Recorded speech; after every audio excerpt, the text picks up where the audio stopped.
Hello students, welcome back to our channel.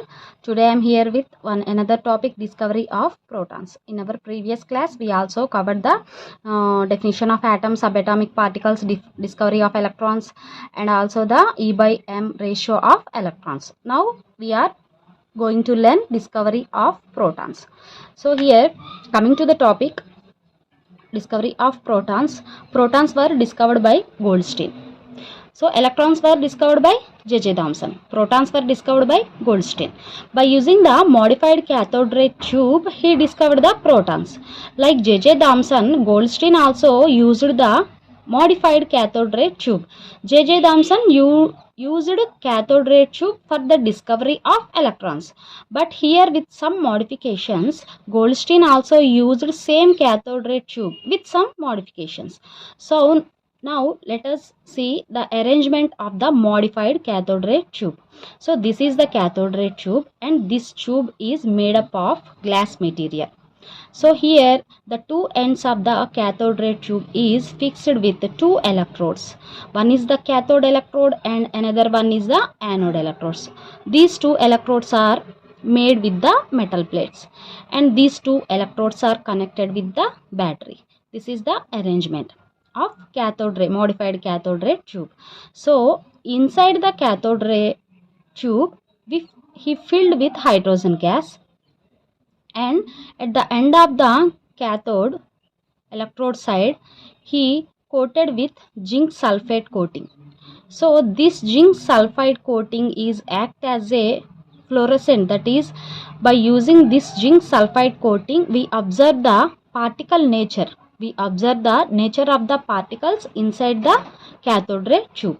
So this is the total arrangement of the modified cathode ray tube. So now let us see the experiment. First he took the H2 gas inside the tube. Already I told you, inside the cathode ray tube he took the H2 gas. When high voltage is applied through the two electrodes into the discharge tube, the rays are coming from anode to cathode. The rays are coming from anode to cathode.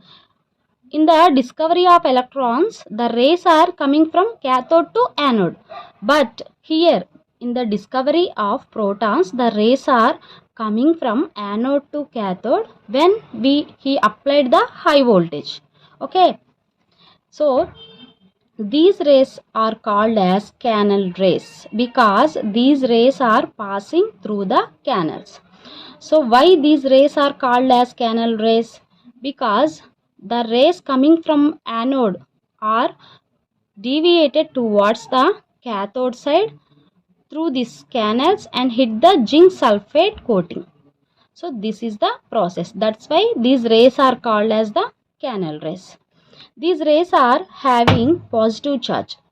These rays are having positive charge because when electric and magnetic field is applied, these are deviated towards the negative side.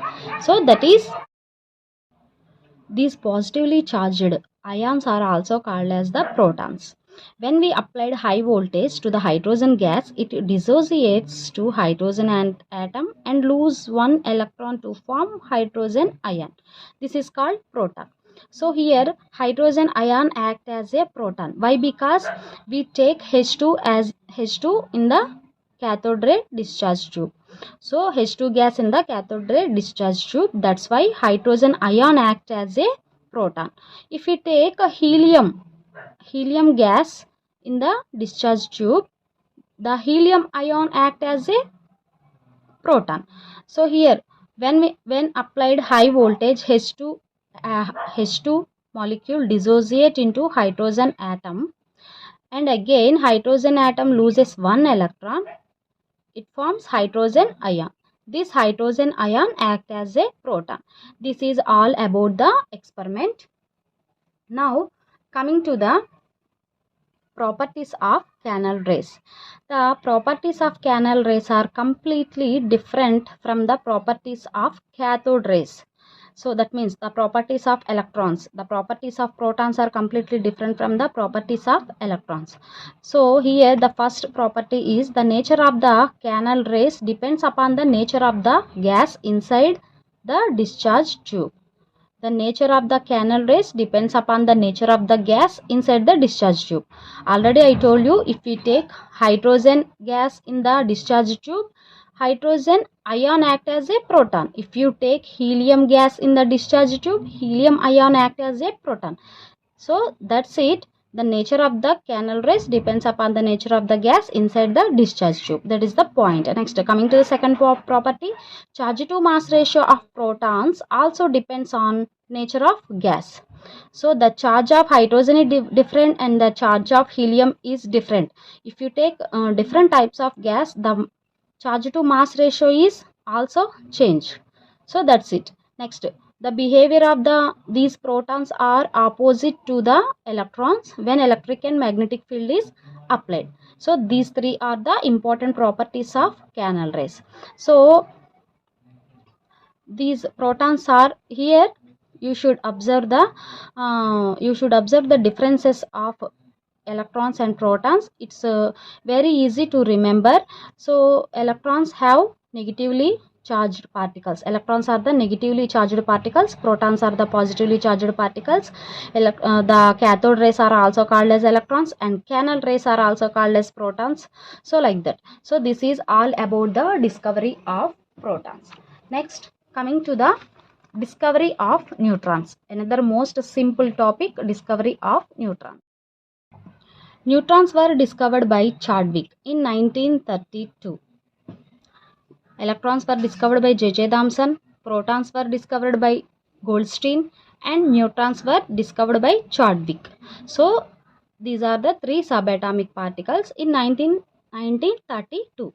He discovered the neutrons by bombarding alpha particles onto a thin sheet of beryllium. He discovered the neutrons by bombarding alpha particles onto a thin sheet of beryllium. Here bombarding means hitting. Bombarding means it is the process of hitting of alpha particles on a thin sheet of beryllium. So by using this process, Chadwick discovered the neutrons. Okay, J.J. Thomson used cathode ray tube for the discovery of electrons, and also Goldstein used modified cathode ray tube for the discovery of electron, and Chadwick used bombarding of alpha particles on a thin sheet of beryllium for the discovery of neutrons. So the alpha particles are helium plus 2 ions. Here, when these helium nuclei or alpha particles hit on this sheet of beryllium, the neutral particles were generated. Those are called neutrals. When he hit the alpha particles onto a thin sheet of beryllium, some neutral particles are generated. So those neutral particles are called as neutrons. So those neutral particles are called as neutrons. So why we call them as neutrons? Because neutrons have no charge. Electrons have negative charge, protons have positive charge, but here neutrons have no charge. That's why we call them as neutral particles or neutrons. That's it. This is all about the neutrons. Next, coming to the another most important properties of these three subatomic particles. This is the most important tabular form. Just remember, electron, first subatomic particle electron, it is denoted as small e. The absolute charge of electron is minus 1.6022 into 10 power minus 19, and the relative charge of electron is minus 1. Proton, it is denoted as p, small p. The absolute charge of proton is plus 1.6022 into 10 power minus 19. So electrons have negative charge. That's why here the value minus 1.6022 into 10 power 19. Protons have positive charge. That's why the value 1.6022 into 10 power minus 19. The relative charge of electron is minus 1. The relative charge of proton is plus 1. Neutrons, it is denoted as small n, and there is no charge on neutron. That's why the absolute charge and relative charge of neutron is 0. This is all about the charges. Next, coming to the mass in kilograms. The electron mass in kilograms is 9.10939 into 10 power minus 31. The mass of electron in kilogram is 9.10939 into 10 power 31, and the mass of proton in kilogram is 1.67262 into 10 power minus 27, and the mass of neutron in kilograms is 1.67493 into 10 power minus 27. This is the mass of electron, proton, neutron in kilograms. Next, mass in AMU. The mass of electron is 0.00540. So it is 0. The mass of proton is 1.00727. That is the 1. The mass is 1. The mass of neutron is 1.00867. That is the 1. So this is all about the charge and masses of 3 subatomic particles. Very, very important. So this is all about the discovery of subatomic particles. So guys, please like, share and subscribe our channel, and thank you for watching.